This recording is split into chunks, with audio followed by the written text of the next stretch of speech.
Boa noite a todos. Sejam todos bem-vindos a esse nosso encontro. A gente gosta de dizer que nós aprendemos no encontro, então que a gente possa sair desse encontro de hoje com aquilo que nós precisamos para o nosso crescimento individual, social e ambiental. Meu nome é Nelma.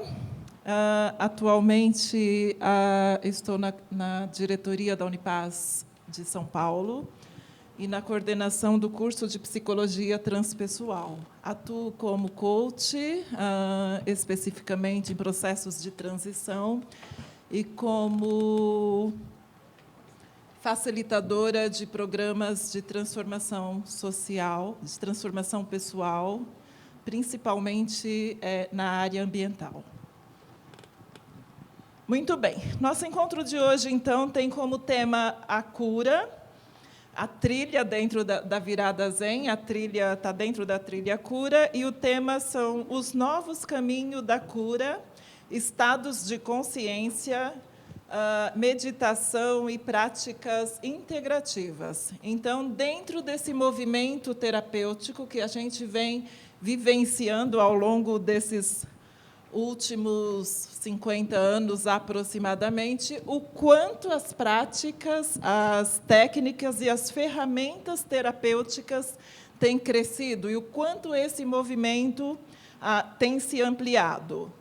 Então, nós estamos aqui hoje com 4 pessoas dessa área, 3 deles do campo da ciência e o Plínio, conforme ele, do campo filosófico, que vai nos trazer esse olhar hoje. E o convite para eles é: como é que a gente pode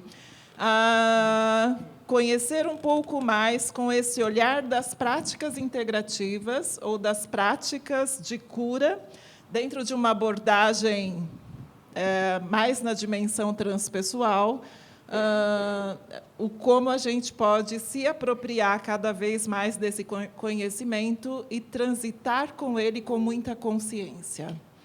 Ok? Então, eu vou apresentá-los rapidamente. Nós temos o Dr. Benny Schmidt. Deixa eu achar aqui a minha colinha.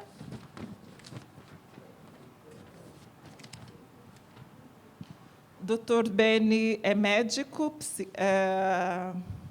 patologista muscular e neurologista, professor, cientista e autor. Fundou o setor e o laboratório de patologia neuromuscular da disciplina de neurologia da Unifesp. Atualmente é professor adjunto do departamento de anatomia patológica da Unifesp. Bem-vindo. Nós temos também o Rui. Deixa eu achar.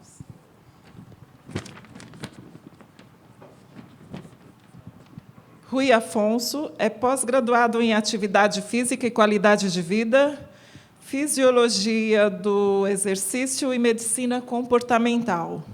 Mestrado em Psicobiologia, doutorado em Neurociências, estuda, ensina, pesquisa yoga e meditação há 20 anos. Bem-vindo, Rui. Nós temos o Eduardo. Eduardo, me ajuda a traduzir o seu sobrenome? Schemberg. Schemberg. Durante os estudos de graduação, mestrado e doutorado e pesquisas de pós-doutorado, especializou-se nas temáticas das drogas psicoativas e seus variados efeitos, tanto nocivos quanto terapêuticos. O Eduardo, então, traz para a gente esse olhar e o quanto essa prática, o quanto essas ferramentas terapêuticas têm atuado hoje, têm ajudado e têm crescido dentro desse movimento terapêutico. Plínio Kutait, mestre em Reiki, músico e coordenador do Núcleo de Cuidados Integrativos do Hospital Sírio-Libanês. Sejam todos bem-vindos. A gente, dentro do movimento terapêutico e dentro da Unipaz especificamente, toda a nossa abordagem é para um olhar integral do ser humano. nas suas dimensões físicas, nas suas dimensões psicológica, na sua dimensão espiritual, e dentro dessa abordagem integral, a gente tem a plena consciência que, como terapeuta, que como profissional dessa área, é muito difícil a gente atuar em todas essas dimensões do ser humano. Então, o olhar para o específico, para a especificidade, é de extrema importância. E o como, então, a gente olhar e entender o que dentro dessa especificidade, cada prática, cada ferramenta está atuando nesse desenvolvimento integral do ser humano. Então, bom encontro para nós. Nós vamos começar com o Dr. Benny. Cada um deles terá uma fala de suas ferramentas e, ao final, a gente abre para perguntas. Ok? Dr. Benny. Fala com o microfone ou fala aqui mesmo? Acho que lá fora não vai chegar sem microfone. Não? Tem algum aí? Então, queria cumprimentar as pessoas que fazem parte desse grupo, ao Dr. Eduardo Schemberg, ao Rui Afonso, ao Plínio Kutaiti e a Nelma perdão, e que eu aceitei logo de cara fazer parte dessa virada zen, porque a televisão ficou se transformando praticamente em algo inassistível no nosso país, e a gente está repleto de notícia ruim. Então, eu tenho 3 notícias extraordinárias para contar aqui para vocês agora, e que tem tudo a ver com essas apologias que a Nelma falou, de integralidade do corpo e cuidados integrativos. Então, eu vou dar a notícia em nome de 2 instituições. Uma é a Neuromuscular da Escola Paulista de Medicina, e a outra, também filiada, co-irmã, é a de Cuidados Integrativos, realizado pela professora doutora Cici Fontes. Então, sem perda de tempo, que eu falei que eu ia falar 1 minuto a menos, que ela me deu, sem perda de tempo, as 3 notícias espetaculares, e que tem tudo a ver com a cura. A primeira é que, no dia 21 de novembro agora, num prêmio oferecido pela Câmara Federal do Brasil, nós somos um dos premiados a receber uma medalha de mérito legislativo, que é o maior prêmio possível para um cientista nesse âmbito. E, durante essa premiação, será anunciada a cura da ELA, a proximidade absoluta em se falar exata. Vejam bem, cura é uma palavra de difícil conceito. E cheguei a procurar em várias línguas o conceito de cura, e cura é muito da mesma forma que é muito difícil se conceituar saúde. E também é muito difícil conceituar a morte, viu? Estou falando como patologista.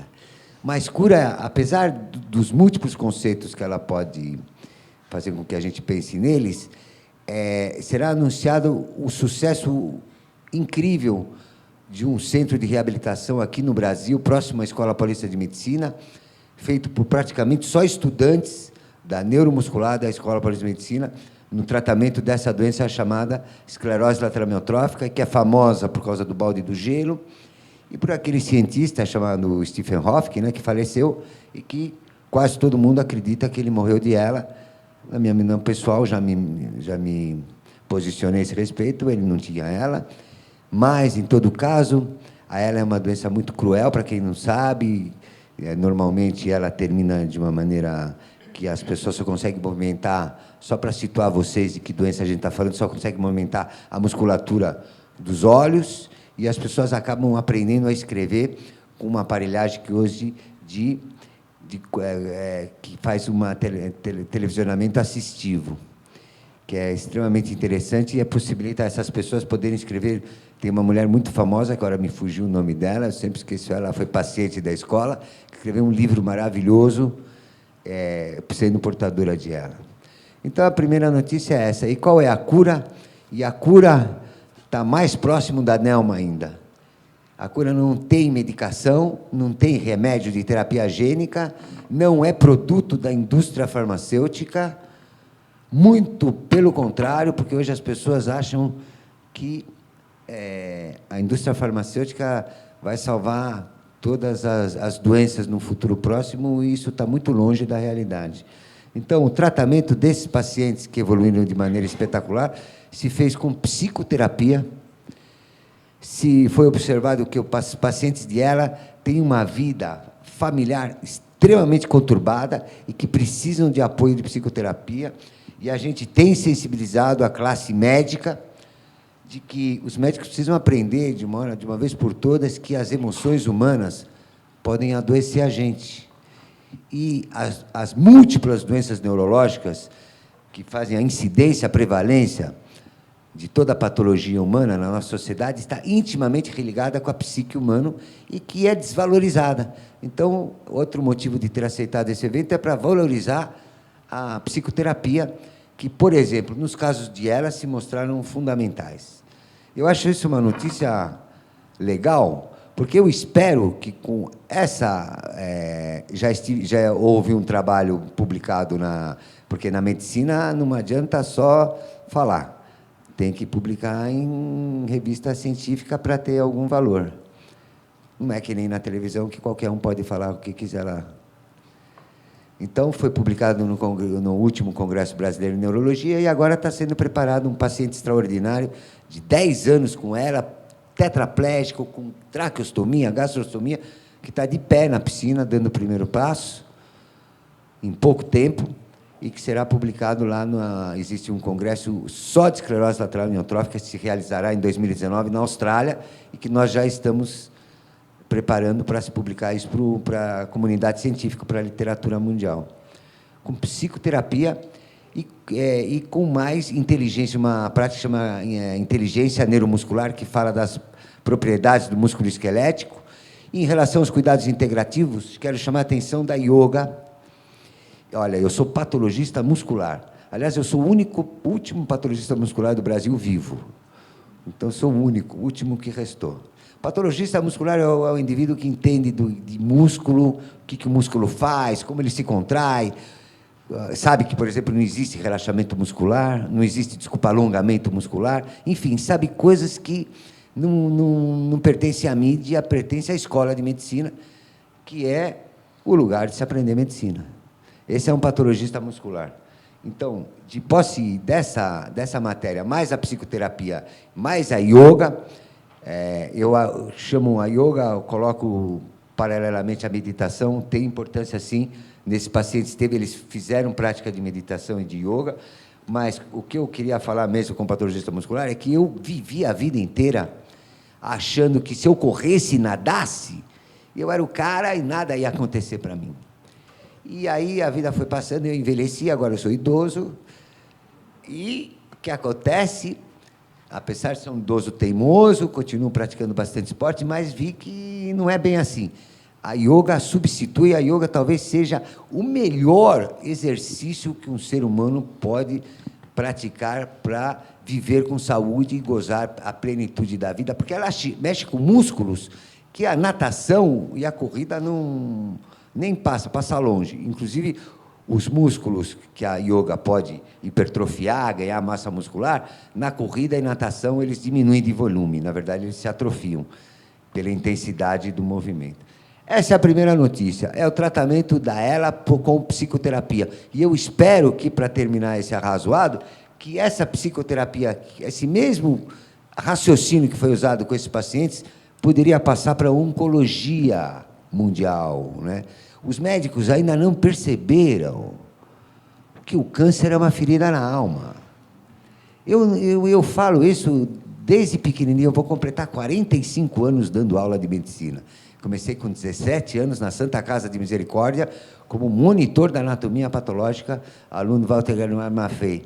E, desde aquela época, a Maffei sempre passou essa informação que era preciso ver, não a carne, mas ver o espírito e a alma humana, para explicar certas patologias, como, por exemplo, o câncer, as neoplasias malignas e mesmo as benignas. Então, eu espero que esse tratamento da ELA vai fazer muito barulho, né? Porque existem muitas coisas ligadas a ela, e espero que isso possa ser aproveitado por todos os profissionais para trabalhar psicoterapia nos pacientes com câncer. Eu tenho certeza que, se eu pegar 10 mulheres com câncer do colo do uterino e fizer um estudo psicológico nessas mulheres, vai ser totalmente diferente de 10 mulheres com câncer do fígado ou do estômago. Eu acho que cada órgão, a mulher deve ter uma personalidade e uma estrutura psiquiátrica, psicológica, sei lá, diferente. Eu não sou psiquiatra, mas eu sempre acreditei nisso e acho que isso pode ajudar muito o tratamento do câncer, porque a indústria farmacêutica só quer dinheiro, não quer saber de alma, muito menos de espírito, só quer vender remédio cada vez mais caro. A segunda notícia extraordinária para a virada do ZEI, eu falei que só ia falar coisa extraordinária, isso é mais extraordinário ainda, é que na Escola Paulista de Medicina a gente estava conseguindo fazer paraplégicos traumatizados, que quebraram as costas, que quebraram a medula, que traumatizaram a medula, voltarem a andar, com uma técnica chama estimulação elétrica, né? Através de uma cirurgia feita pelo professor Dr. Nucélio Lemos, de colocar um chip nos nervos periféricos desses meninos que caíram de motocicleta, por exemplo, e a gente estava conseguindo deixá-los eles de pé, depois de cerca de 8 meses, e voltar a andar, entre outras vantagens e outras recuperações da lesão medular, que geralmente acaba fazendo com que essas pessoas percam e muito a sua qualidade de vida. Então, voltar a andar. Andar é tudo. Só para quem deixou de andar, na vida sabe que andar é tudo. E eu parei de andar quando eu tinha 19 anos de idade, por 5 anos de idade, e eu posso dizer para vocês, experiência vivida vale mais um pouquinho. Andar é tudo nessa vida. Só dá valor quem não pode andar. Né? Então, fazer essas pessoas voltarem a andar com uma técnica de colocação de estimulação elétrica no corpo estava já sendo praticado na Escola Paulista de Medicina, mas agora, recentemente, um grupo que provavelmente, acho que é do Canadá ou dos Estados Unidos, está colocando esse implante, esse motorzinho, que é da Meditech, a maior empresa de indústria eletrônica do mundo, esse motorzinho do Meditech, dentro da medula nervosa das pessoas, e as pessoas estão sendo reportadas como recuperar a marcha.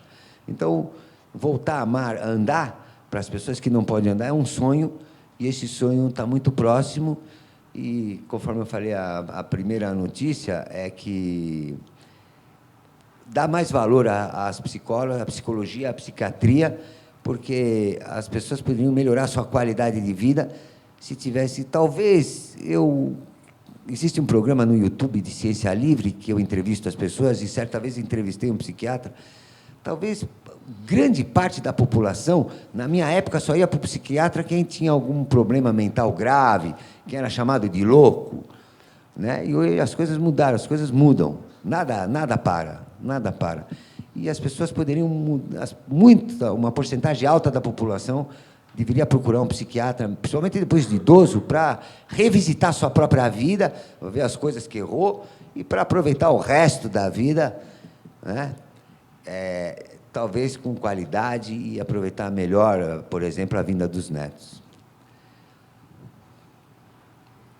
Falta uma, né, não? Oi? Falta uma, né? Está ótimo.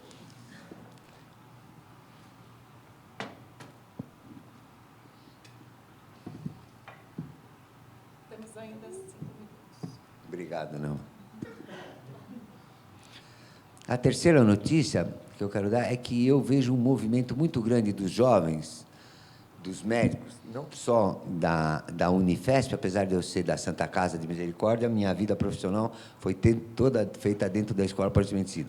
E eu vejo um sentimento dos jovens, estimulados por vários fatores, de entrarem no computador, não só para publicar, fazer um paper, publicar um artigo, né? E eu estou vendo um movimento científico dos jovens, e o que tem de bom pesquisador e cientista no nosso país, vocês não imaginam. Só para dizer para vocês que existe uma diferença entre o pesquisador e o cientista. O pesquisador é um cara que faz uma coletânea de dados, né, que é importante. Todo cientista tem que ser pesquisador, mas nem todo pesquisador é cientista. O cientista é que pega essa coletânea de dados para criar alguma coisa nova ou alguma coisa dita pela primeira vez Isso é o retrato de um cientista. E existe um movimento muito grande agora deles começarem a participar de mídia social e que eu vejo com extremos bons olhos, porque nós estamos reféns da televisão, né? E às vezes de um jornalismo e que às vezes não tem a qualidade de informação que um profissional da área possa ter. E é nesse objetivo que eu faço um desejo para a nossa era do nosso país, que, pelo amor de Deus, o novo presidente coloque o médico no Ministério da Saúde do nosso país. Muito obrigado, Nama. Obrigado aos meus colegas aqui. Boa noite para você.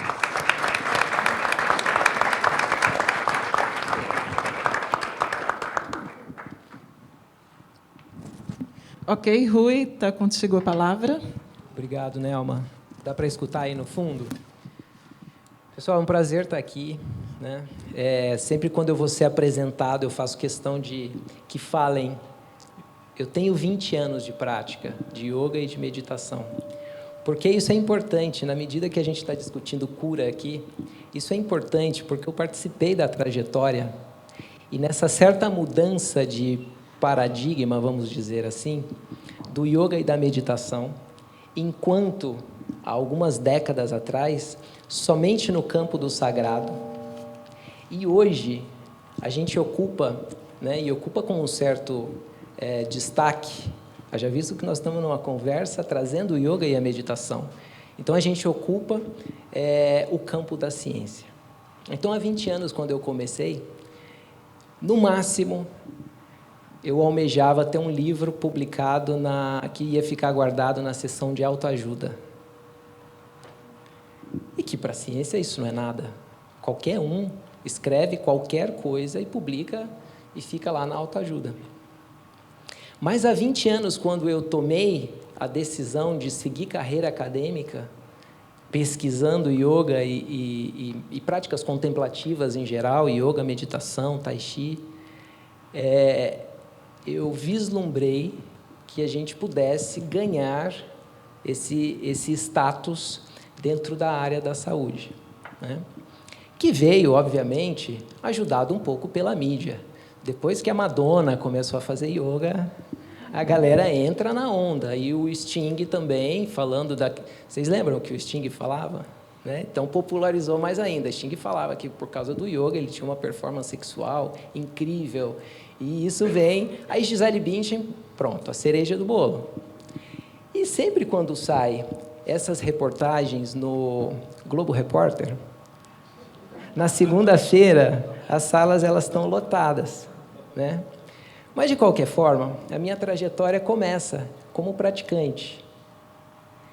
E praticando, numa época em que existia um estereótipo muito grande, eu não sei quantos aqui conhecem, mas eu era do interior, de Minas Gerais, praticando uma coisa que até então ficava na mão dos hippies, do pessoal bicho grilo. Está dando microfonia. Será que é?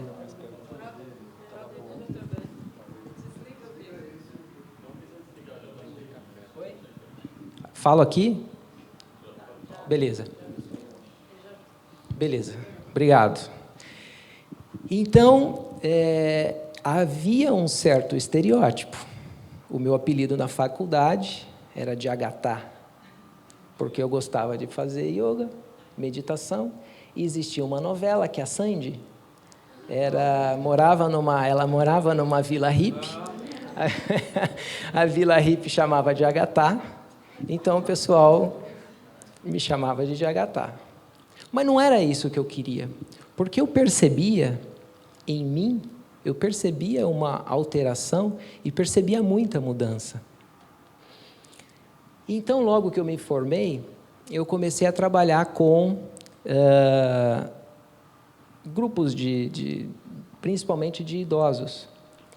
E ali eu vinha recebendo, ainda com um olhar pouco científico, mas vinha recebendo coisas que foram me alimentando e direcionando o meu futuro profissional. Pessoas vinham e falavam, olha, depois que eu comecei a praticar yoga, eu durmo melhor.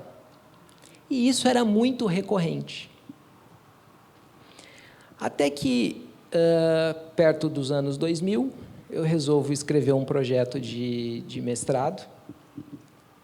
Primeiro eu faço um monte de especialização para poder entender um pouco mais a fisiologia e tentar situar o yoga, porque enquanto na sua cultura mãe ele é tratado de forma muito simbólica, as energias, os chakras, eu não queria entender por esse lado. Se eu sentia e percebia modificação no meu corpo, aquilo era físico. Então eu fui para o lado das ciências da saúde. Eu fui para o lado da fisiologia. Então, quando eu tento escrever o primeiro projeto, a literatura não tinha nada. Não havia forma de entender a prática do yoga e da meditação, porque não existia nada, ou muito pouca coisa, falando sobre os efeitos. Então, eu fiz o mestrado. O mestrado eu fiz justamente com sono. E no mestrado aconteceram coisas incríveis. Fiz lá na escola, nós somos colegas, Eduardo também, eu acho que a gente é da mesma instituição, até porque era uma instituição que há um certo tempo abre espaço para esse tipo de pesquisa, né? Outras instituições um pouco mais ortodoxas não permitiam que se pesquisasse essas bruxarias, entre aspas, mas foi esse o recado que um colega recebeu quando entrou com um pedido de pesquisa no Comitê de Ética de um departamento da USP. E a Unifesp abriu as portas para a gente. Então, ali eu consegui fazer o meu mestrado com sono. E a gente, no Instituto do Sono, que é a maior instituição do Brasil que estuda e pesquisa sono, a gente publicou, fez todo o trabalho por ali, relatando que o yoga tinha uma relação muito interessante na melhora do sono, do padrão de sono e de outras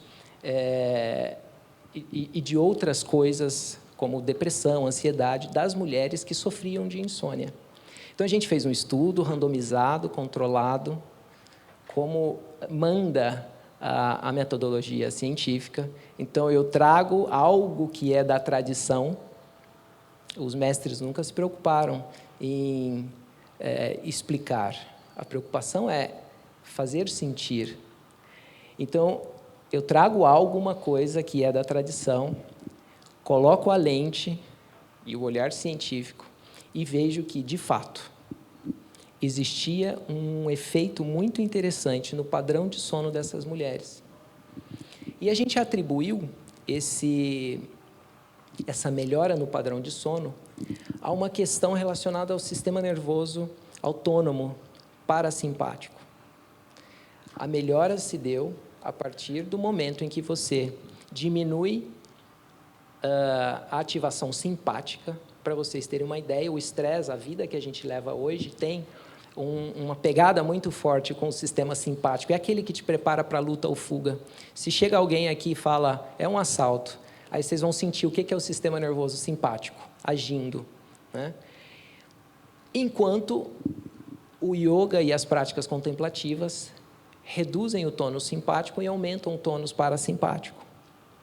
Então, os efeitos que nós conseguimos no sono dessas voluntárias e dessas mulheres, eles estavam relacionados ao sistema nervoso parasimpático, né? Com todos os testes que a gente podia ter feito nessas mulheres, comparamos com um grupo que não fez nada, comparamos com um grupo que só fez massagem, e o yoga se mostrou como uma técnica e a melhor das terapias ali.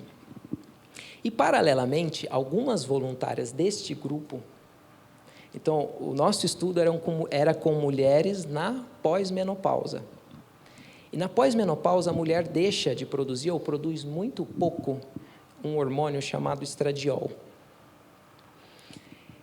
E, aliás, uma das formas de se ver que a mulher está no climatério, na pós-menopausa, é a dosagem de estradiol.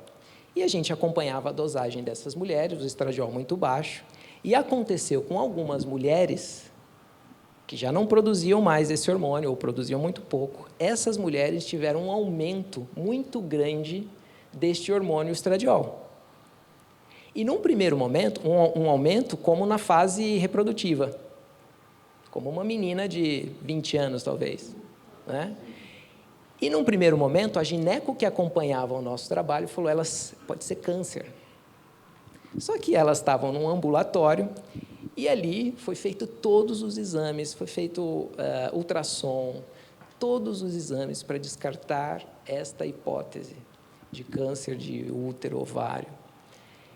Então, mais uma vez, a gente tem que a técnica de yoga, ela correndo paralelo com o eixo do estresse, que é o eixo do hipotálamo, da hipófise e da adrenal, ela conseguiu ativar de alguma forma e fazer com que os ovários voltassem a produzir um tanto deste hormônio que traz muita saúde para a mulher. Enquanto existe produção deste hormônio, a mulher tem menos problemas de coração, AVC e uma série de outras questões. Ela tem a pele mais bonita, ela tem, enfim, é um hormônio muito rico. E as mulheres que praticavam yoga, algumas delas tiveram uma alteração, e esse trabalho também foi publicado. Então, eu começo a perceber que havia uma relação entre a prática de yoga e o sistema nervoso central. Então, eu decido estudar neurociência. Bom, é neurociência que eu quero, o yoga não está no músculo, o yoga está na mente. Eu falo de yoga e meditação como sendo a mesma coisa, por definição é a mesma coisa. O yoga não é uma atividade física, porque a atenção ela está sustentada e a lógica está relaxada mesmo durante as posturas. Por isso é uma atividade atencional mais do que uma atividade física.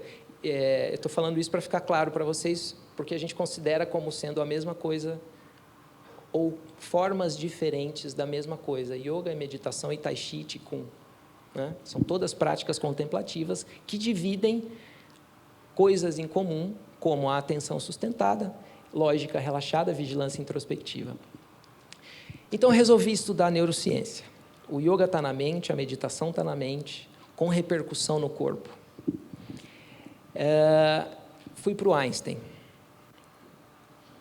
Então, eu saí de uma instituição que é fortíssima em ciências da saúde e fui para uma instituição que é importantíssima, tem a sua importância também dentro da área da saúde. Mas por que um hospital, a princípio particular, ele é filantrópico, mas as pessoas pagam para ter saúde ali dentro, por que um hospital com essas características, judaico, convida uma equipe para estudar práticas corpo-mente? Já se percebia naquela época que havia uma relação muito importante destas práticas na saúde mental. Enquanto o estresse, cada vez mais comum na sociedade, enquanto o estresse diminui a saúde mental, ou agrava qualquer doença, ou é produzida ou é agravada pelo estresse. Anota aí. Você está anotando? Qualquer doença ou é produzida ou é agravada pelo estresse. E a sociedade que a gente vive, cada vez mais altos os níveis de estresse. Mas a gente tem que as práticas contemplativas, elas manejam muito bem o estresse. E só pelo fato disso acontecer, a gente está trazendo saúde para o indivíduo, independente de qualquer outra coisa. Mas existem outras questões relacionadas às práticas contemplativas. Então, a gente usa o que existe de mais antigo, são as práticas contemplativas, meditação, com os recursos tecnológicos mais modernos. Lá no Einstein eu trabalho com um aparelho de ressonância magnética dos mais modernos do Brasil. Então, a gente começou a escanear o cérebro de pessoas, de idosos que praticam yoga. E quando a gente começou a escanear, no envelhecimento natural, a gente não está falando de nenhum problema, nenhuma questão degenerativa, o envelhecimento natural, como há perda de massa muscular, há perda de massa encefálica. Córtex começa a ficar um pouquinho menor. menos espesso.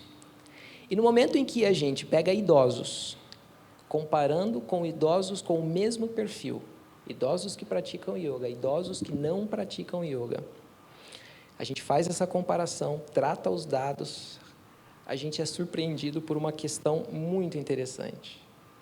Em algumas áreas do cérebro destes idosos, há preservação, há um aumento na espessura cortical. Enquanto no envelhecimento natural, o cérebro vai perdendo essa camada ou essa espessura, no cérebro daqueles que praticam yoga, essa espessura foi preservada. Então, a gente tem como um provável recurso neuroprotetor a prática do yoga, da meditação, práticas contemplativas em geral. E a gente segue fazendo essas pesquisas relacionadas com a tradição. A tradição é olhada pela ciência e a gente tenta fazer essa ponte de ligação entre a tradição e a ciência, com aquilo que existe de mais moderno, os equipamentos que permitem que a gente olhe para o ser humano como a gente nunca olhou antes. E só para encerrar, o Dr. Benny abre falando sobre a definição de saúde. A definição de saúde, a definição de doença, a definição de morte é muito difícil. E dentro da minha cultura, dentro da tradição que eu sigo, a tradição do yoga, a palavra que representa a saúde é arogya. Arogya significa saúde, se a gente for traduzir, mas o real significado é a ausência de fatores que perturbam a mente. Se existe algum fator perturbando a sua mente agora, você não está num estado de saúde. Vamos supor que você faz um exame de mama e o exame vem trocado. Eu dou o resultado positivo, câncer, para quem não é positivo, e quem é positivo ganha, por um erro, o resultado negativo. Se você está sã e lê que tem um câncer, naquele momento você está doente, segundo esta definição. E você que está doente, que maravilha, você está são. Então, isso define muito das nossas práticas, do yoga e dessas tradições, né? Eu trabalho muito com paciente paliativo, neurológico, Parkinson, esclerose, e muitas vezes a gente não está prometendo essa recuperação, mas a gente está prometendo o arogya, ou essa cura dentro do que a gente entende como arogya, para que ele se sinta bem. Ainda que o fim da vida seja mais breve para essas pessoas, mas eles se sentem plenos e bem. Acho que deu tempo? Obrigado, gente.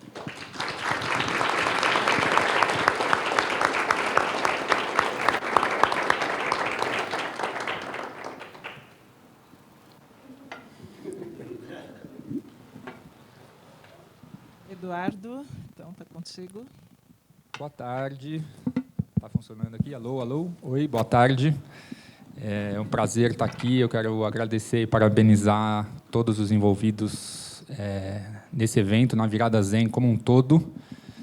Eu hoje cheguei em São Paulo de ônibus, por volta da 1h30 da tarde, e aí tem uma placa assim, né? Um pouco feia, mas pomposa. Bem-vindo a São Paulo, viva tudo isso, alguma coisa assim.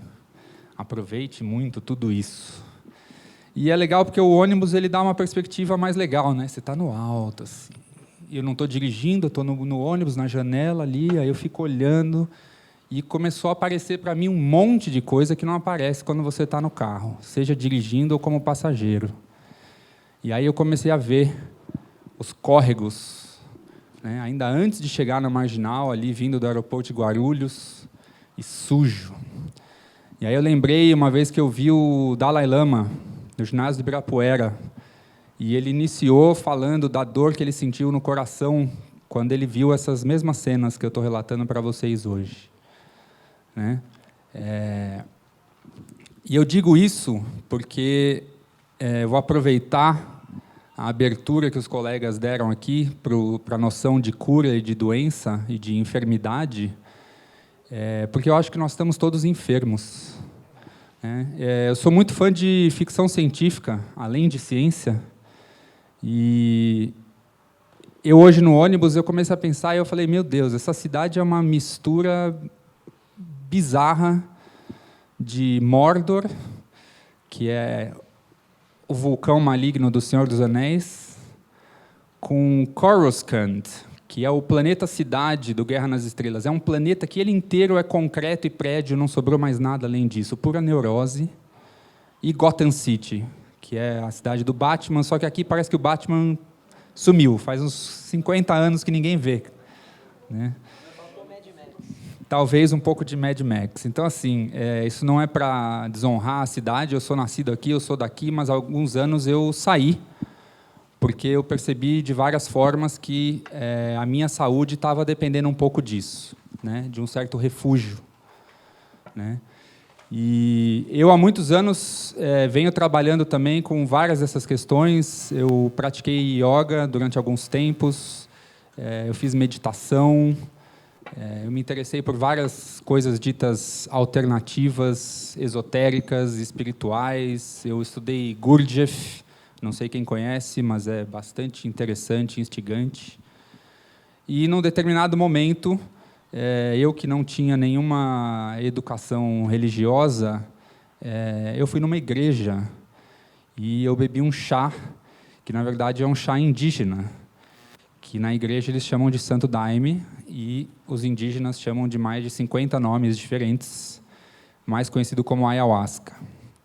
E eu estava no começo da faculdade, e eu voltei dessa experiência absolutamente perplexo que algo daquela natureza pudesse ter acontecido comigo, daquela beleza, grandiosidade, maravilhamento, né, arrebatamento perante ao universo e todas as suas manifestações, ao bocado de vômito que eu tive durante a noite, e a um fato muito singular de que eu estava na escola de medicina e eu tinha aula de tanta coisa, né? Eu não fiz medicina, eu fiz biomedicina, mas eu estava ali muito próximo dos alunos de medicina, muitos dos professores eram os mesmos, e eu estava começando a me interessar pela temática das drogas, e eu tinha aula de cocaína, cafeína, anfetamina, opiáceo, não sei o quê, não sei o quê, não sei o quê, não sei o quê, não sei o quê, não sei o quê, e não tinha ayahuasca. Eu fui para a biblioteca, a BIREME, BIREME é Biblioteca Regional de Medicina, é isso a sigla? A maior biblioteca de medicina do Brasil. Não tinha ayahuasca lá em um único livro, nada, absolutamente zero. Eu falei, como é que pode essa coisa genuinamente brasileira, fascinante, né, não ser tema de estudo aqui dentro? Por que não é? E esse por que não é se tornou para mim uma questão recorrente que eu comecei a investigar ao longo dos anos. Né? E aí eu fui descobrir o quão forte isso era um tema dentro da antropologia. Me aproximei dos antropólogos, aprendi muito com eles, li vários livros, continuo lendo. Semana que vem estarei no Rio de Janeiro num evento belíssimo organizado pela editora Dantes, com antropólogos e lideranças indígenas, tratando não só da ayahuasca, mas da cura, né? Da cura da nossa sociedade como um todo. Né? E de lá para cá eu me especializei, então, num tema que hoje eu chamo de medicina psicodélica. E aí, esses dois termos juntos buga a cabeça das pessoas. Peraí, como assim? Medicina e droga não é o oposto? Droga não é problema? Droga não é doença, vício, dependência, né? Proibição, guerra? Depende, né? Depende de como a gente olha, depende do que a gente faz delas. Né? Para quem quiser saber mais sobre essa temática em específico das drogas, eu lancei, há pouco mais de um mês atrás, o primeiro curso online sobre drogas do Brasil com a escola Perestroika. Chama Que Droga é Essa? Né? E o site é quedrogaessa.perestroika.com.br. Tá? Hoje eu quero focar aqui com vocês na questão dos psicodélicos e da cura. Né? E aí, para a gente conseguir juntar essas duas palavras, medicina psicodélica, a gente precisa entender o que é esse termo psicodélico. Alguém sabe o que significa psicodélico aqui? Um, dois, você sabe, uma meia dúzia, né? Provavelmente todos vocês, ou quase todos vocês, associam a palavra com as camisetas tie-dye, colorido, hippie, né? Cabelo pintado, tal, talvez Jimi Hendrix, coisas por aí, né? Mas psicodélico é uma palavra que foi criada por um psiquiatra, né? Olhando o dicionário grego, e significa manifestar a mente, né?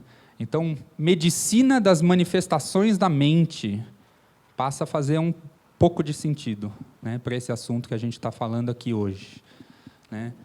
E aí, eu não tenho assim notícias tão boas quanto as do Dr. Beni para trazer para vocês, mas eu tenho duas notícias boas, né, para compartilhar hoje. A primeira é que a gente está terminando o tratamento dos primeiros pacientes vítimas de trauma brasileiros, né, que tem um transtorno, né, que os psiquiatras chamam de transtorno de estresse pós-traumático, que é uma desordem muito complicada que acomete uma parcela das pessoas expostas à violência extrema e impactante. Assalto, sequestro, estupro, assassinato, tiroteio, ou acidente de carro, ou às vezes até a morte súbita do cônjuge e outras coisas variadas, né? No Brasil tem muito. Tem um estudo de um grupo da Unifesp que mostra que 80% ou mais da população de São Paulo e Rio de Janeiro já foi exposto a esse tipo de violência impactante. E 5% ou mais da população tem o transtorno. Nós estamos falando de mais de 1 milhão de pessoas e a psiquiatria não tem tratamento para esse transtorno atualmente. Existem alguns medicamentos para ajudar a dormir, para diminuir a depressão, para diminuir a ansiedade, mas não está tratando o transtorno. Os psiquiatras, eles admitem isso. A gente não sabe nem onde buscar a cura do transtorno de estresse pós-traumático, pois nós já encontramos a cura desse transtorno, nós estamos oferecendo isso no Brasil, chama-se psicoterapia assistida com MDMA. O MDMA é uma substância psicodélica, né, mais conhecida como êxtase, mas existe aí uma problemática muito grande, porque mais da metade do material ilícito que circula como êxtase por aí nem contém a substância MDMA, só contém outros contaminantes. Então, quando a gente está falando de MDMA, é um bocado diferente do que as pessoas trazem sobre o uso de êxtase por aí. E os resultados desse tratamento, eles são muito interessantes. Eles estão sendo celebrados no exterior como talvez a primeira cura da história da psiquiatria, porque a psiquiatria ela foca hoje, né, no tratamento de sintomas, na melhora de sintomas, mas as pessoas, seja qual for a técnica de tratamento que elas optem, né, é muito difícil chegar na cura. E na terapia com MDMA acontece um processo muito interessante, né? São 3 meses de tratamento, o paciente passa por consultas de psicoterapia durante 12 semanas, né? Em apenas 3 dessas sessões, ele toma o medicamento, que é o MDMA. Ele toma no consultório, sob supervisão de 2 psiquiatras simultaneamente, né? Ele nunca toma em casa, né? E ele faz terapia durante os efeitos da substância. Ele faz terapia sem a substância antes dessa sessão. Então, são sempre 3 sessões sem substância, uma com. 3 sem, uma com. 3 sem, uma com. E, nesse processo de 3 meses, os pacientes estão atingindo melhoras que eles não atingem em 2, 4, 5 anos de tratamento psiquiátrico atual para esse transtorno. Então, essa é a primeira boa notícia. A gente conseguiu abrir essa via de pesquisa e de tratamento para a população brasileira. A gente está indo de pouquinho, o estudo é pequeno, são poucos pacientes, mas a gente espera crescer, ampliar e oferecer isso em mais cidades, mais lugares, e treinar e educar mais terapeutas, médicos, enfermeiras e profissionais de saúde para entenderem melhor e saberem aplicar essa metodologia. A segunda notícia boa que eu tenho para compartilhar é que a gente conseguiu recentemente a aprovação tanto da Comissão Nacional de Ética em Pesquisa quanto da Agência Nacional de Vigilância Sanitária para um novo estudo extremamente pioneiro, que é o uso da psilocibina para o tratamento da depressão grave. A psilocibina, para quem não sabe, é o princípio ativo dos chamados cogumelos mágicos. Os cogumelos mágicos são cogumelos de quase 200 espécies, né, que contém essa molécula, né, e é uma molécula psicodélica, um dos psicodélicos clássicos, tem um efeito bastante semelhante ao LSD, mais semelhante ao LSD do que ao MDMA, no caso, né? E um estudo do Imperial College em Londres, onde eu trabalhei por um ano, fazendo pesquisas com LSD também, demonstrou um resultado extremamente promissor, né, no tratamento da depressão grave utilizando psilocibina.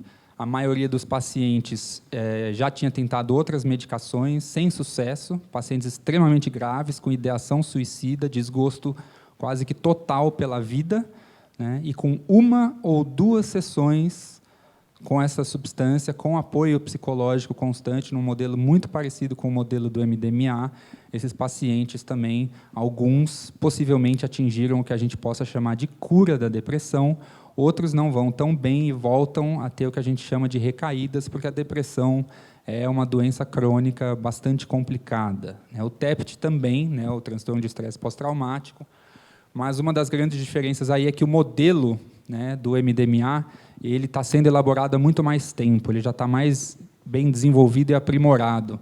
E tem uma semelhança interessante com o que o Dr. Beni trouxe aqui, né? A gente não vê o MDMA como sendo a cura, né, do trauma. O MDMA ele coloca o paciente num estado intelectual, emocional, né, cognitivo e talvez até espiritual, que é perfeito para fazer a psicoterapia. Mas sem a psicoterapia ele não vai ter a melhora que ele tem com a combinação dos métodos, né? Então, o que a gente está fazendo é uma inovação, no sentido de que a gente está unindo coisas que eu acho que foram equivocadamente separadas, né? Que a gente botou psicologia num prédio e psiquiatria no outro, né? E agora a gente está chamando essas pessoas e falar, vem cá, vamos conversar, né? Vamos trabalhar junto e vamos oferecer para a população, né, novas maneiras de cura, né, de melhora da saúde, né, de se reinterpretar, de se autoconhecer, porque eu acredito e entendo que em todo o processo de cura, principalmente dentro da psiquiatria, existe também o processo de autoconhecimento. Parte do adoecimento, né, é a gente não se entender na nossa totalidade, né? Não sei se eu estourei o tempo, mas é basicamente isso que eu queria dividir com vocês. A pesquisa com psilocibina ela foi aprovada bem recentemente. Essa é uma das primeiras vezes que eu falo disso em público, vocês são tão privilegiados de saberem dessa aprovação, e a gente espera conseguir sobreviver, né, ao asfixiamento da ciência nacional que está em curso e não começou ontem, né, para poder desempenhar essa pesquisa e oferecer esse tratamento a partir do ano que vem. Obrigado.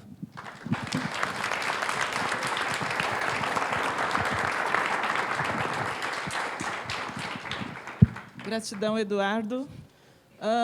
O Dr. Beni quer trazer uma frase para a gente, mas antes eu preciso do Diego ou do Mandi. Estamos sem ar, Diego. Tem ar aqui. Ar-condicionado. Muito bem. Pode trazer a sua frase, Dr. Beni. Aqui mesmo? Não, a frase era depois da fala do Rui Kutaiti. Depois da fala do Rui Kutaiti... Rui Afonso. Perdão, Rui Kutaiti, que é a próxima, né? Mas eu fiquei morrendo de vontade de dizer para você o seguinte: não pode existir nada melhor zen, nada mais importante numa virada zen do que seguir a apologia da yoga.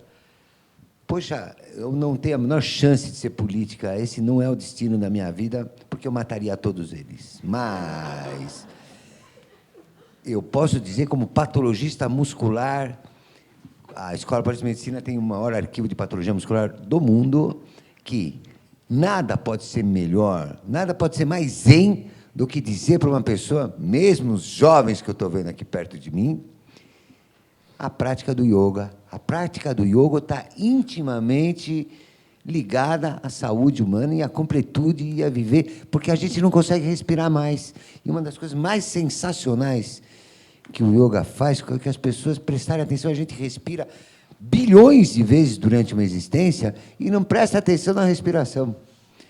Então, eu pratiquei yoga há 2 anos atrás, somente depois dos 60 anos, e percebi que eu não sabia, eu respiro também. Então, muito bem, é muito zen. Parabéns pela sua iniciativa de querer comprovar cientificamente. Um detalhezinho, eu teria ficado no Instituto do Sono, mas eu respeito a sua escolha.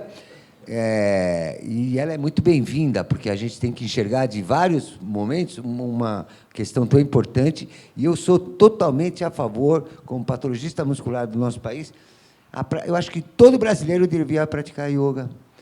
As pessoas adoeceriam menos, isso que o doutor Schenberg falou, hoje, no mundo de tanta informação, nunca se viu tanta depressão, um velho deprimido, até eu posso entender a mim mesmo. Os filhos saem de casa, a gente fica sozinho em casa, ele ainda não é idoso, com esse sorriso, deve estar com 57 ainda. A sua idade. A minha idade. Então, está muito bem, já estou com ciúmes de você. Mas hoje a gente vê muita gente jovem deprimida, e a vida é espetacular. É inadmissível ver uma pessoa de 20 anos deprimida. Inadmissível, eu não me conformo com isso. Doutor, que eu tinha que falar de yoga num evento como esse, e tenho que fazer apologia da yoga. Hoje as pessoas fazem apologia de tantas coisas. Eu fui obrigado, perdão, Nelma, de me intrometer aqui na sequência.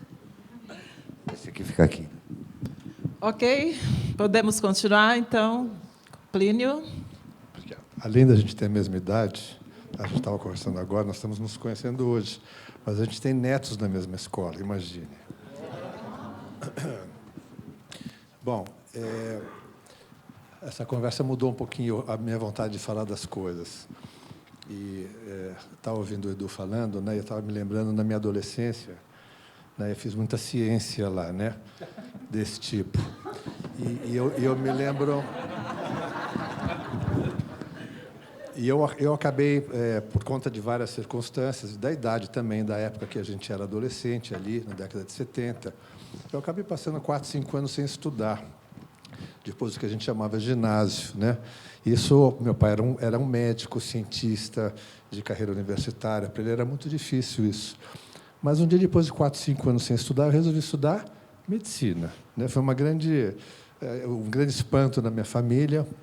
Eu passei 1 ano estudando 18 horas por dia, entrei na USP, né, uma faculdade diferente de vocês aqui, né, e meu pai ficou muito contente, todo mundo ficou muito contente, e eu comecei a ouvir assim, agora o Plínio está feliz, agora o Plínio achou o caminho dele. E quando eu estava lá pelo 4º ano de faculdade, eu resolvi largar a faculdade. Eu vou fazer uma história curta, porque eu tenho 15 minutos, né? E fui fazer música. E fui músico durante 15, 20 anos da minha vida. E quando eu fui fazer música, as pessoas falavam para mim assim, agora o Plínio está feliz, né? Está fazendo música. E depois de um tanto tempo de música, um dia acordei de manhã com uma necessidade de fazer mudanças importantes na minha vida, acho que todo mundo já passou por isso, né? E eu acabei decidindo largar toda a minha vida de músico profissional.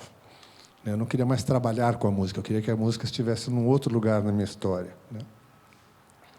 E entrei toda vez que a gente faz uma mudança de forma, a gente não muda do velho para o novo no dia seguinte, a gente passa um período que é um forno, né, de integração, de luto, de morte, né, até que o novo apareça. E o novo, para mim, apareceu depois de uns 2 anos em forma de reiki. Então, faz 30 que eu venho praticando reiki, faz mais ou menos 25 que eu ensino reiki na minha vida, né? E quando eu comecei a fazer reiki, o que as pessoas falaram para mim?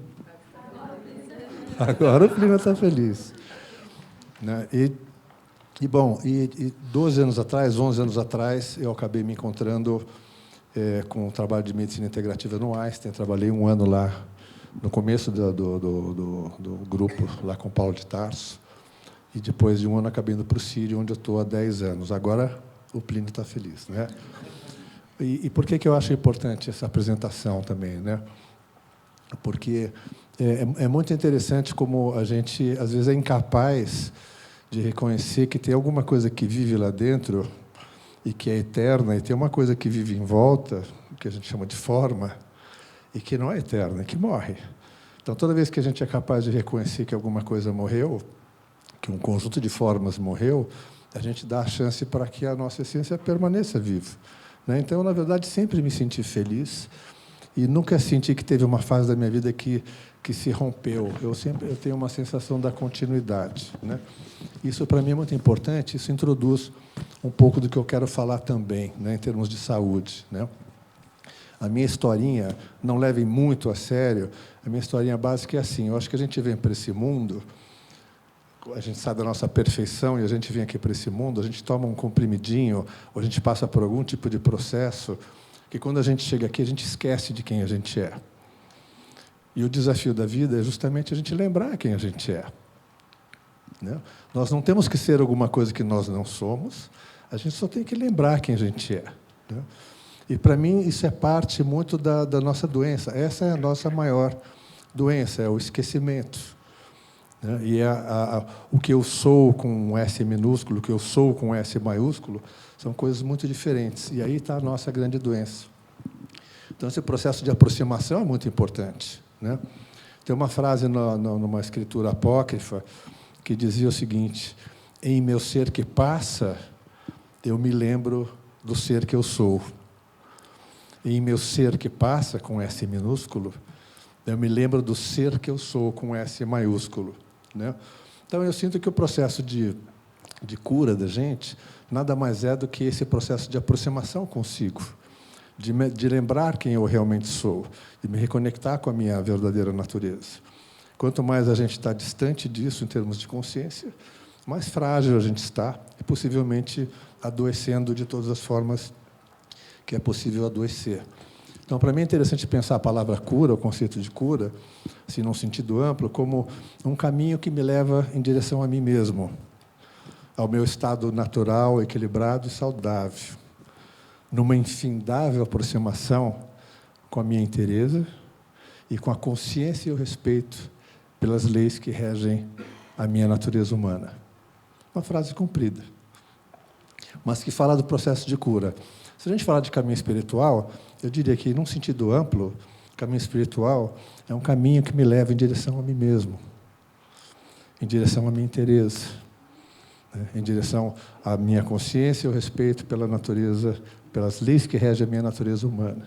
Se eu pensar em termos de humanização, num sentido amplo, é um caminho que me leva em direção a mim mesmo, né? Então, a gente usa diferentes palavras para se referir a um processo que envolve saúde e cura, né? Que no fundo, é um processo de aproximação com a nossa natureza humana. Então, tenho consciência de quem eu sou, tenho consciência da minha origem, quem sabe, tenho uma noção da minha origem, tenho uma noção do sentido que a minha vida pode estar fazendo para mim, né? E onde que eu encontro ensinamentos que me apoiam nessa aproximação comigo, né? Um dos caminhos um dos instrumentos são justamente essas práticas que a gente chama, às vezes, levianamente, de práticas integrativas, né? Grande parte delas são verdadeiros patrimônios da humanidade, né? Quando a gente fala de yoga, eu acho maravilhoso pesquisar se a yoga diminui cortisol, se a gente tem uma diminuição do estresse, estimula mais o sistema parasimpático. Acho perfeito e maravilhoso. Quando a gente não se esquece, o Rui colocou isso muito bem, de que isso é uma tradição, né? E nós, ocidentais, não sabemos muito bem respeitar as tradições, né? Então, yoga é muito maior do que qualquer coisa que a gente possa encontrar nos laboratórios. Yoga vai ser muito maior sempre do que qualquer coisa que a gente possa fazer dentro de um hospital, ou dentro de um ambiente de saúde, assim como a gente conhece, convencional, né? O mesmo vale para a medicina tradicional chinesa, vale para a Ayurveda, vale para o Qigong, que vai fazer parte disso também, o Tai Chi Chuan, o próprio Reiki, o Aikido, né? São práticas que, na sua origem, né, quase todas elas são de origem oriental, e muitas delas são realmente ligadas a tradições espirituais milenares, né? Então, esse é um ponto, né? Eu trabalho num hospital muito convencional, né? Está todo mundo interessado em ver como é que nós vamos aplicar isso aqui dentro. E a gente está aplicando, né? Mas eu sempre tenho que lembrar, não interessa só ter o reiki, a acupuntura, a yoga, a meditação, mindfulness, etc., dentro do hospital. É importante que essas práticas estejam dentro de uma forma íntegra, né? Na sua inteireza, né? Junto com a consciência de onde elas realmente vêm. Porque aí sim elas vão estar servindo de uma outra maneira. Então, quando eu falo isso no ambiente que eu vivo, eu falo porque eu digo para as pessoas que a gente tem que saber respeitar tradições, coisa que o ocidental não sabe fazer, né? E também a gente tem que reconhecer o potencial que existe nessas práticas. Se a gente passar 1000 anos pesquisando, a gente não vai chegar a 1% do potencial dessas práticas, não é, Rui? Verdade. Né? Com certeza, né? Vamos pesquisar. Mas a gente, antes da pesquisa, a gente já pode ter a noção da grandeza, né? Então, isso vem um pouco do nosso instinto, né? Agora, não adianta a gente falar dos instrumentos que podem levar a gente a uma aproximação com aquilo que a gente é, se a gente não tiver justamente o tal do instinto, né? O instinto de preservação. Normalmente, a gente pensa na saúde quando a gente perde saúde. A gente pensa em estar em paz quando a gente perdeu a paz. A gente pensa como seria bom amar quando a gente não está amando a ninguém, né? Então, normalmente, a gente, digamos, a gente reage, a gente passa a se interessar por esses assuntos todos quando a gente tem uma perda, né? O outro lado da história, a gente tem o instinto de preservar, que é o instinto de cuidar, o instinto de manter o meu estado original, o instinto de manter a minha saúde, o instinto de manter a minha felicidade, a minha paz, o meu contato com o Supremo, se esse é um contato importante, o meu contato com a espiritualidade, o meu contato com o meu próprio coração, com a minha afetividade, né? Então, esse instinto que eu acho que ele está um pouco inibido, e consciência é muito importante, certamente, mas a dupla diária mesmo é consciência mais instinto. Consciência é importante, mas o instinto traz um certo impulso que, às vezes, a gente não encontra na consciência, né? Então, estou falando em nome do instinto do cuidado pessoal, né? E esse instinto que se refere ao nosso próprio cuidado. Na nossa cultura ocidental, a gente aprendeu a ir para o outro, a valorizar o outro, a dar mais que receber, a cuidar do outro, né? Então, lá no Sírio, tem uma frase que eu falo para todo mundo lá, e tem vários programas em cima dessa frase também, que é assim: cuidar, cuidar-se e ser cuidado, né? Que são 3 aspectos, 3 conjugações do cuidado que são muito importantes. Qual o aspecto que a gente mais pratica? É o cuidar, né? Cuidar-se é uma coisa que a gente não pratica muito, a gente não tem esse instinto claro, né?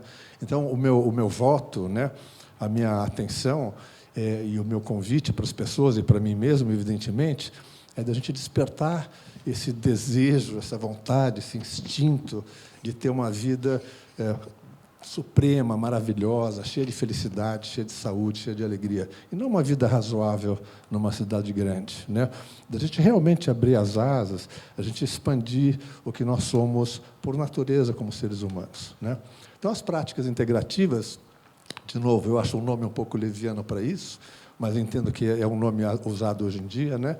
Essas práticas todas são instrumentos que nos servem se a gente quiser tomar a decisão de fazer esse caminho de aproximação com a gente mesmo, né? E aí a gente vai encontrar o desafio, por exemplo, da disciplina, né? Porque não adianta fazer yoga uma vez por semana, né? Todo domingo eu faço yoga. Não vai adiantar muito. Pode ser melhor do que fazer nada, né? Mas disciplina é um tema super interessante, né? O tema da consciência é super interessante. O tema da observação, da atenção é muito importante. O silêncio é muito importante. Responsabilidade sobre a nossa própria vida é muito importante. O tema do poder pessoal, eu acho que esse é um assunto que passa muito no teu campo, né? Da gente reconhecer e assumir o nosso poder pessoal, que é através desse poder pessoal que a gente se cura, que a gente cria felicidade, que a gente cria amor em volta, né? A gente precisa ter contato com esse poder. E tudo isso está presente quando a gente senta para fazer yoga, quando a gente faz tai chi, quando a gente faz o reiki, quando a gente faz o qigong, quando a gente faz qualquer uma dessas práticas. Então, esses são os presentes maravilhosos, né, que essas práticas trazem para a gente. Então, antes de chegar nos hospitais, no meio de saúde, virar ciência, o que é muito maravilhoso, vamos lembrar que são atividades humanas, né, e que despertam em nós, né, o desejo e nos instrumentalizam para que a gente realize o desejo de aproximação, de lembrar de quem realmente nós somos. Obrigado.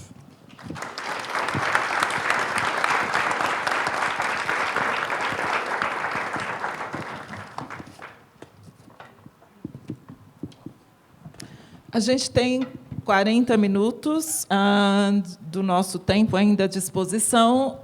Então, vou fazer o seguinte. Eu vou abrir para 4 perguntas, tá? Nesse primeiro momento, até a gente olhar o tempo e perceber novamente quanto tempo nós temos, tá bom?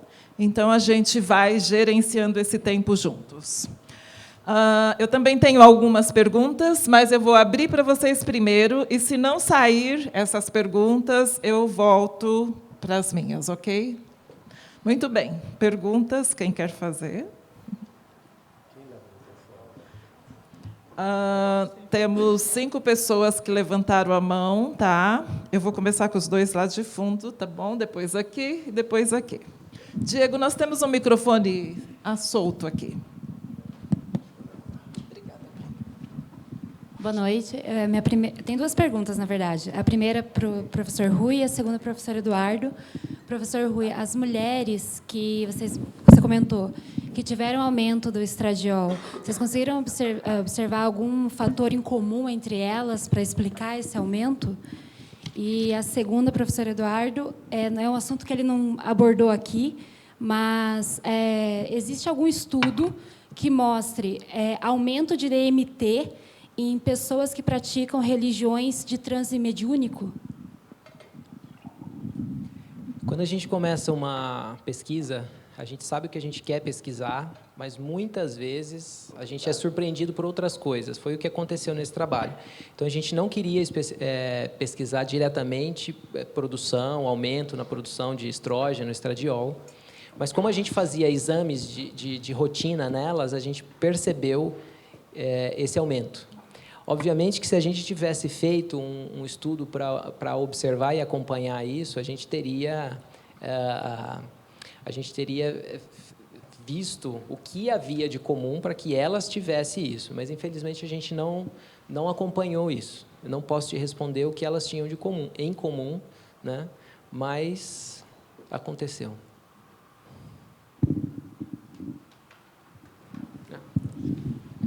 A DMT é a dimetiltriptamina, NN-dimetiltriptamina. É o psicodélico, como é que eu posso dizer? É o mais exótico dos mais exóticos. É o principal componente ativo da ayahuasca, né? Mas a DMT isoladamente, ela gera nas pessoas a viagem mais extraordinária, bizarra, que vai de experiência espiritual a encontros alienígenas e todos os tipos de coisa que a ciência tem muito receio de falar, né?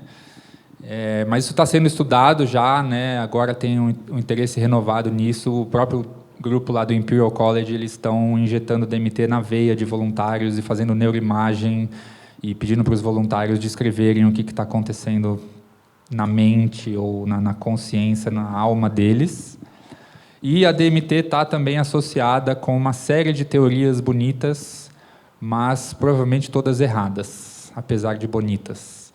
Tem ideias de que a gente tem a DMT naturalmente no nosso cérebro, que ela venha da glândula pineal, e isso, com quase toda certeza científica, é equivocado.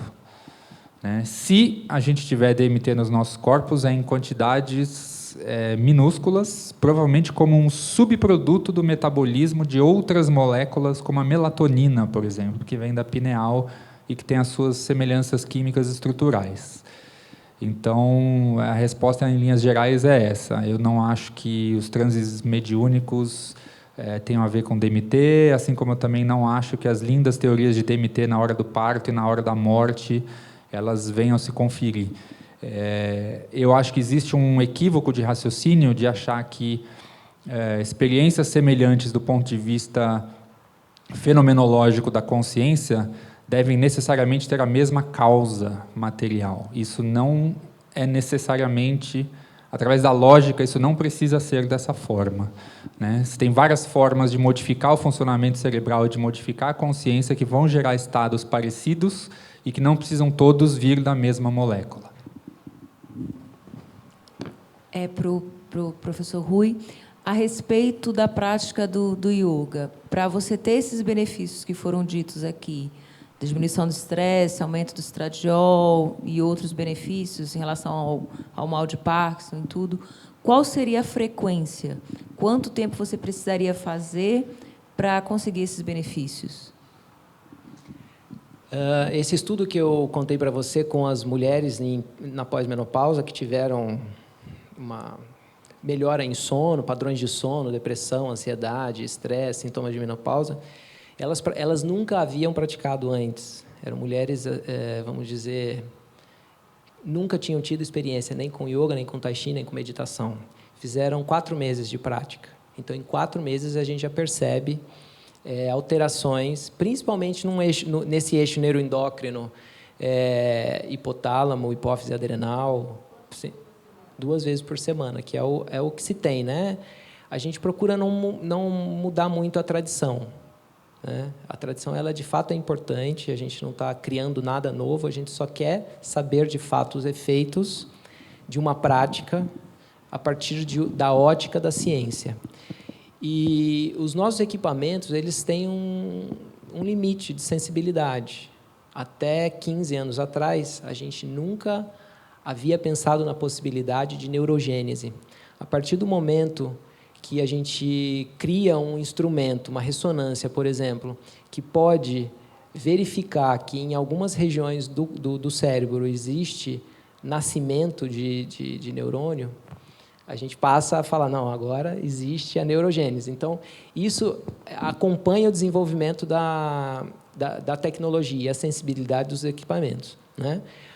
Em relação ao aumento na espessura cortical, os instrumentos que a gente tem não são sensíveis o suficiente para detectar aumento de menos de milímetro. A gente está falando de milímetros. Uma camada cortical, ela tem perto de, em algumas áreas, de 1 centímetro, milímetros. Então, quando há uma diferença entre esses grupos, a gente está falando de milímetros. Isso leva anos, tanto para degenerar, né, quando em outras áreas, para criar-se outros neurônios. No córtex, a gente acredita que não há neurogênese, mas em algumas outras áreas, sim. Então, alguns anos para que os equipamentos que a gente tem possam detectar, mas não significa que antes, que em meses, que em dias, inclusive, não possa estar fazendo o efeito. Se existe aprendizado, existe alteração, existe neuroplasticidade, existe transformação. Boa noite. A pergunta vai para o professor Eduardo Nessa. Foi falado sobre as drogas psicodélicas, né? Sobre os efeitos e os efeitos terapêuticos, né? Em relação a acessar melhor, não sei se poderia dizer o self, né? A consciência, rebaixar o fator crítico da pessoa, elevar uma ascensão induzida e trabalhar traumas e outras questões. E aí foi falado agora sobre o transe mediúnico. A minha pergunta é mais voltada para o transe hipnótico. Nas induções da hipnose, né, na hipnoterapia, seria uma outra via de acesso? A ciência trabalha com essa linha de acesso também, parecido com o seu trabalho? Ou você considera vias bem distintas? Porque é uma via de acesso também, né? Eu acho que, sem dúvida, é uma via de acesso, mas com várias diferenças, né? Eu, particularmente, não conheço literatura científica de efeitos da hipnose tão claros quanto os que a gente está vendo com meditação há mais de 30 anos, talvez, com o Instituto Mind and Life, e agora, mais recentemente, com os psicodélicos. Mas, sem dúvida, a hipnose é mais uma forma de modificação da consciência, mais uma das tecnologias de modificação da consciência. Tem um colega hipnoterapeuta aqui, se você quiser, vocês podem conversar na saída, ele provavelmente tem condições de responder melhor do que eu. Mas, assim, como você falou, eu tive curiosidade de saber se o núcleo de estudos relacionados a essa droga também considera o transe hipnótico como uma via de acesso. Mas gratidão pela resposta. Obrigado, eu queria agradecer a oportunidade de estar aqui num encontro como esse, né? Para mim é um privilégio. E perguntar, acho que pode ser até a quem quiser responder, se existe alguma dessas frentes atuando dentro da...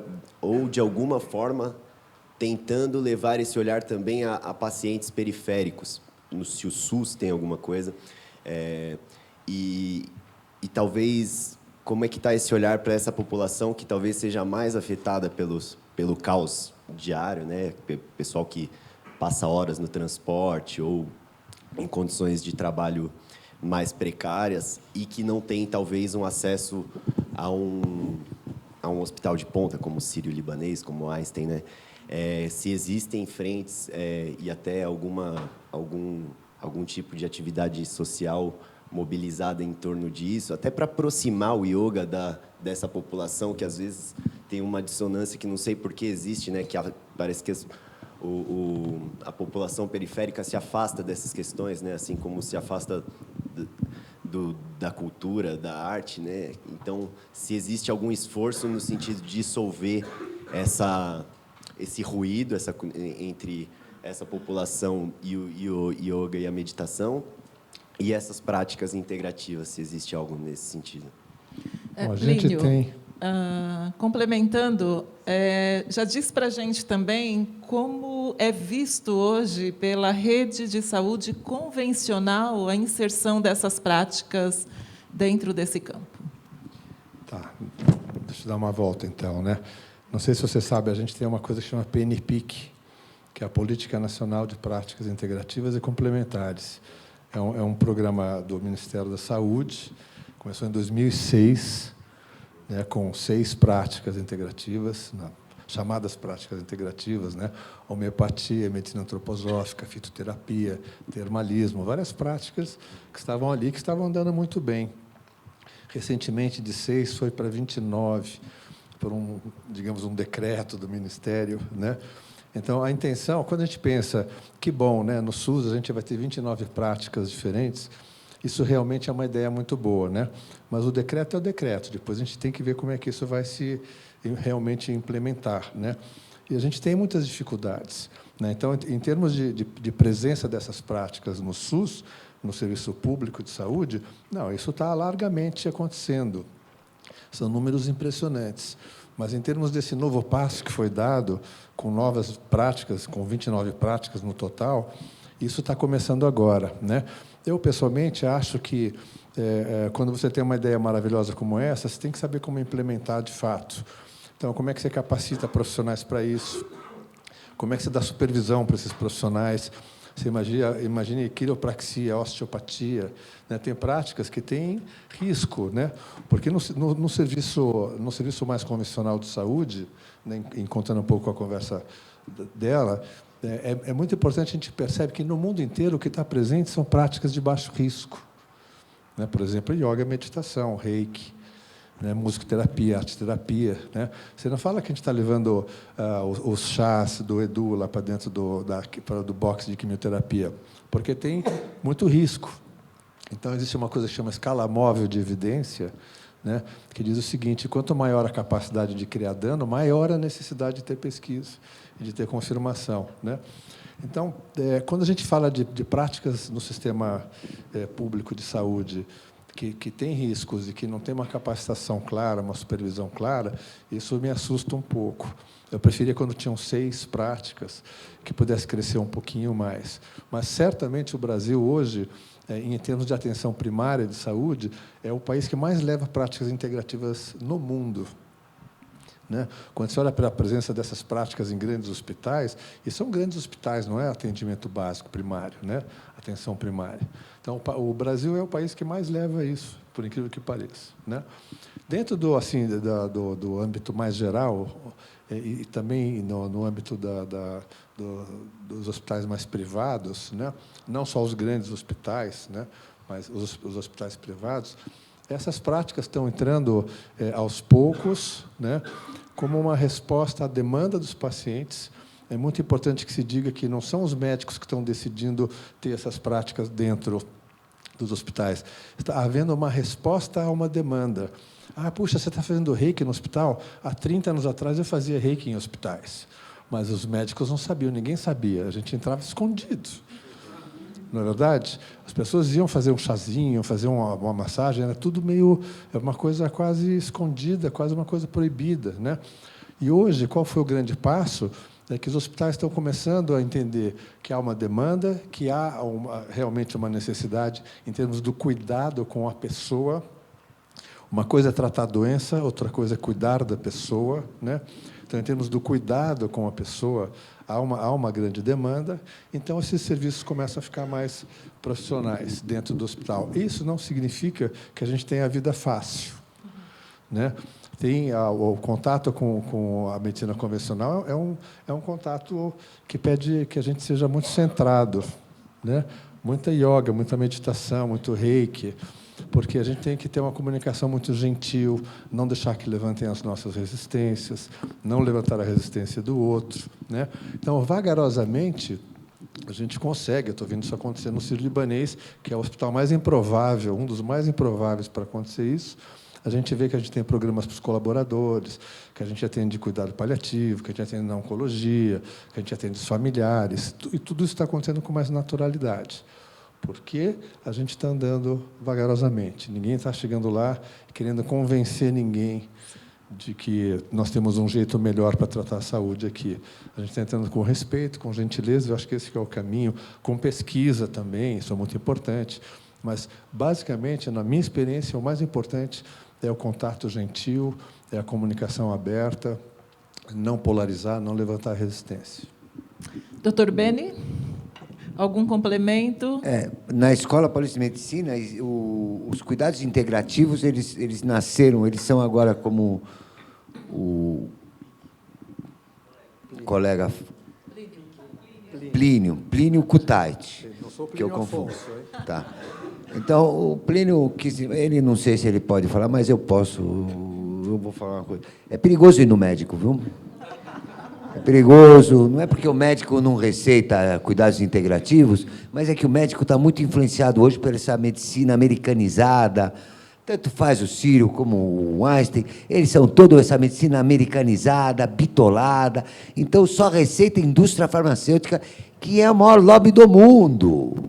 Nós não estamos falando de um dos maiores lobbies do mundo. O maior lobby do mundo, essa maldita indústria farmacêutica que só adoece as pessoas. E a escola tem, sim, tratamento sem ônus, de cuidados integrativos, repito o nome dela, Cici Fontes, acho que o Rui chegou a conhecê-la, e queria terminar para fazer uma brincadeira séria. Eu não conheço a ayahuasca, ainda não tomei ayahuasca, mas quero lhe dizer uma coisa para vocês, eu vou tomar.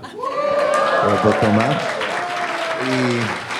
e vou colocar a ayahuasca, pelas coisas que estou conhecendo e estudando, no mesmo patamar daquilo que eu falei da yoga. E por que não, se for do bem, o síndrome do pânico, quem teve síndrome do pânico sabe que isso é incompatível com a vida. Se alguma coisa pode livrar a gente do síndrome do pânico, por que não? Porque a indústria farmacêutica não quer? F para a indústria farmacêutica.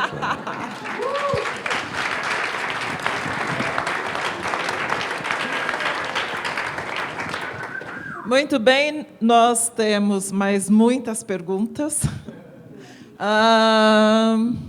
Eu vou começar por aqui, depois a gente vai olhar o tempo de novo para ver as próximas perguntas, tá?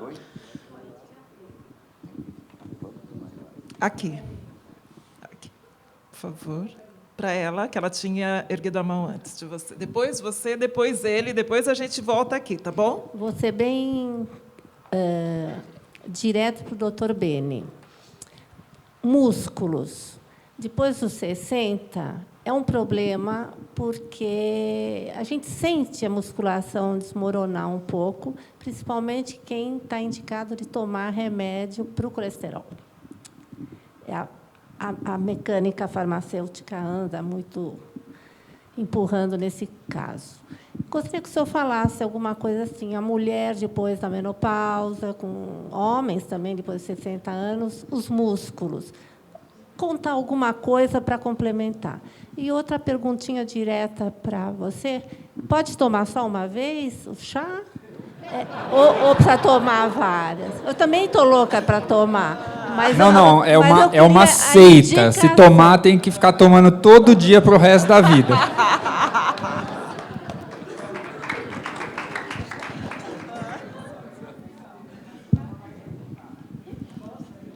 Olha, menina, o que você perguntou mesmo? Então, já lembrei. Então, eu vou dar a palavra de uma pessoa que trabalhou com a musculatura e com essas chamam estatinas. As estatinas são um veneno que vende muito da indústria farmacêutica, que é o maior lobby, né? E esse lobby conquista o mundo, sacrifica os negros africanos, além dos animais, com clinical trials indecentes. E eu sou um inimigo muito forte da indústria farmacêutica, só não sou mais porque eu amo minha família. Não tomem estatina de maneira alguma, não caiam no conto do vigário do cardiologista. Não façam isso, e a palavra do chefe da neuromuscular, criador da patologia neuromuscular aqui na Escola de Medicina no nosso país. A estatina é um veneno para o músculo, ela dá dor muscular, ela dá paresia, fraqueza muscular. E para recuperar um homem de 60 anos para ganhar mais carne, vai no plástico? Não. Uma das minhas filhas está querendo fazer uma cirurgia plástica, e ele contou para minha filha que ele tira a gordura da barriga para colocar no pescoço. Então, já pensou você ficar com o pescoço de... não é no plástico. Então, para ganhar músculo, precisa trabalhar. Trabalhar a musculatura com exercícios, geralmente, contra a resistência. A yoga gera um aumento de massa muscular. E eu volto a insistir que a yoga foi uma descoberta que eu fiz depois de 60 anos. Sempre fui arauto da atividade física. O idoso tem que entender que a aposentadoria, que existe lá em Brasília, pena que eu não vou poder falar isso lá em Brasília, a aposentadoria é coisa de político. E político não está nem aí para a alma, nem para o espírito humano. Político quer poder. Então, a aposentadoria é só questão de política, porque quem se aposenta, menina, e você está longe disso, fica doente e morre. Nós nascemos para trabalhar até o último segundo da nossa vida. E digo mais, o trabalho é saúde. Quem ama o que faz, não trabalha jamais.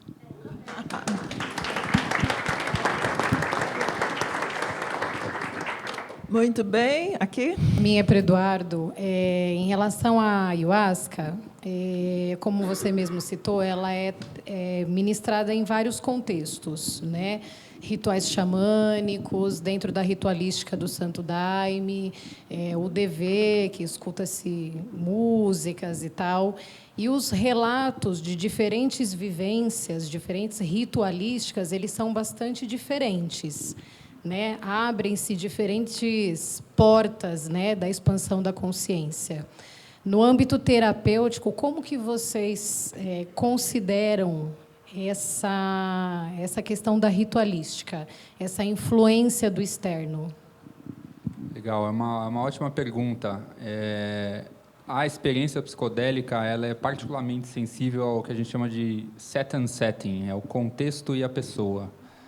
Então, o destino, a forma que a experiência se desenrola, ela não depende só da substância, mas depende da pessoa, das suas intenções, né, das suas vontades, desejos, o propósito de estar tomando aquilo, com quem ela está tomando, de que forma, em que tipo de local. É numa sala, num sofá, ouvindo música, num consultório, para se tratar de um trauma, ou é em festa com amigos, ou é num ritual de todas essas variantes que existem. Isso tudo influencia muito. E para uma mesma pessoa, na mesma droga, na mesma dose, no mesmo contexto, várias sessões diferentes, a experiência vai se desenvolver de formas diferentes. Ela nem sempre é maravilhosa, extraordinária e bonita, muitas vezes ela é extremamente difícil. Na verdade, para os pacientes de trauma, é uma experiência muito sofrida. E os terapeutas têm que ser muito bem capacitados para saber acompanhá-los e conduzi-los por essa jornada, né, de dor e sofrimento, porque é aí que vem a cura maravilhosa do trauma que a gente está vendo. Né? Então, a experiência ela sempre vai depender criticamente desses fatores.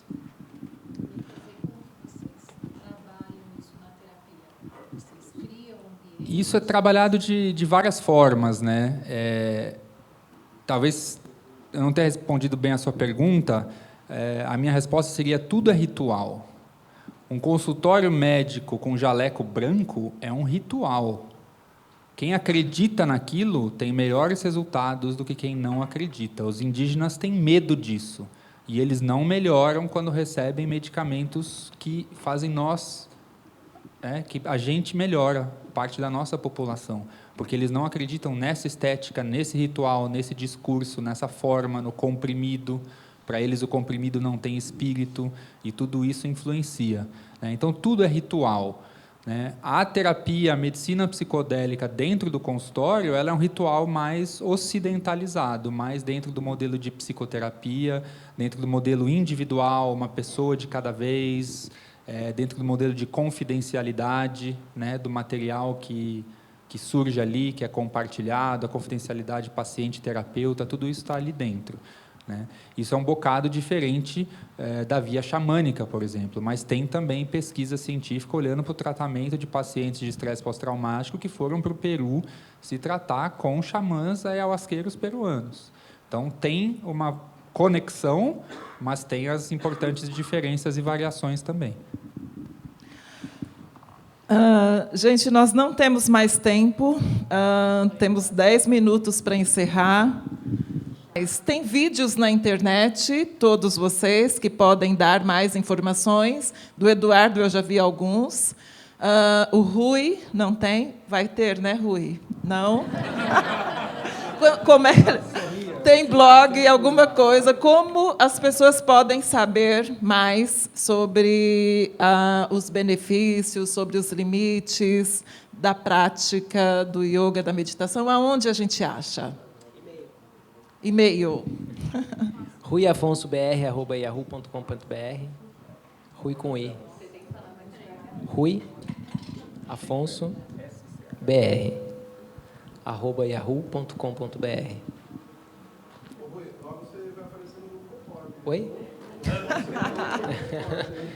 Aí a sala na segunda fica cheia.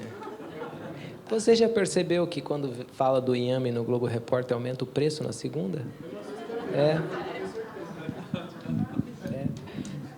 Eduardo, Plínio, Dr. Beni, querem passar algum contato?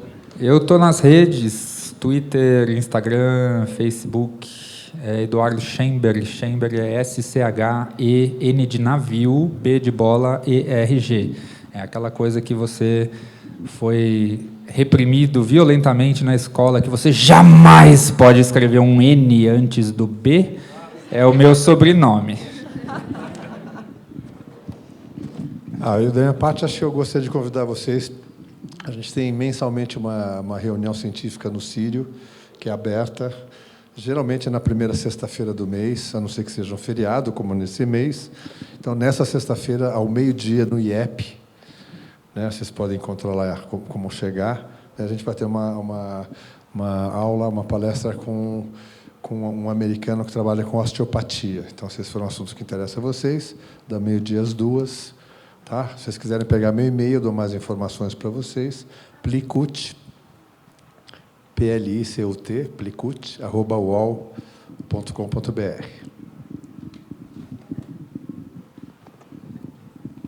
Existe um canal do YouTube, um programa chamado Programa Ciência Livre, onde o Dr. Eduardo Schemberg, eu tive a honra de entrevistá-lo nesse programa. Daniela, qual que é o Programa ciencialivre.com.br, assim? Programa ciencialivre.com.br. Eu sou muito talentoso com a mídia digital, como vocês perceberam. Né? E prazer conhecer todos vocês. Vamos fazer yoga e tomar ayahuasca.